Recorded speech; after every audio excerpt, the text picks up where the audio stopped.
பிறப்பு ஒக்கும் எல்லா உயிருக்கும்ங்கிறான் வள்ளுவ பெருமகன். பகுத்துண்டு பல் உயிர்கள் ஓம்புகிறான்.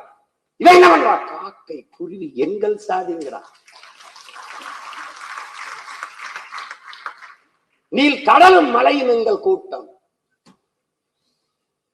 நோக்கும் திசையெல்லாம் நாமின்றி யாமின்றி வேறில்லை, நோக்க நோக்க களியாட்டம்.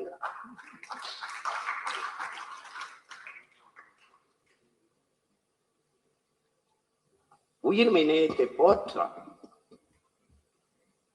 நீங்க வியப்பா இருக்கும். அக்கினி குஞ்சொன்று கண்டேன், அங்க ஒரு காட்டில் ஒரு பொந்திடை வைத்தேன், வெந்து தணிந்தது காடு. தலல் வீரத்தில் குஞ்சென்று மூப்பென்றும் உண்டோ, தத்தறிகிட தித்தறிகிட தித்தோ அப்படிங்கிறான். சரி, ஏன் அந்த அக்கினி குஞ்ச கொண்டு போயிட்டு கிளையில வைக்க கூடாது, அடிமரத்துல வைக்க கூடாது? அது சொல்லிருக்காம அங்க ஒரு கிளையிட வைத்தேன், அங்க ஒரு மரத்திட வைத்தேன் அப்படி சொல்ல, வேரிடை வைத்தேன் சொல்லல, அங்க ஒரு பொந்திடை வைத்தேன்கிறான். பொந்து எப்போ வரும்? வட்டு இத்து உத்து போய் விழலாமான்னு இருக்கிற பழமையான மரத்தில் தான் பொந்து விழும். அங்க கொண்டு வச்சண்டா நெருப்பேன். இந்த மண்ணில் பன்னெடுங்காலமாக இருக்கிற பழமை வாதங்கள் பொச்சுங்கி சாகட்டும்டா, புதியன பிறக்கட்டும் வர்றாங்க. அதுக்காக அவன் குறிப்பா பார்க்கணும்.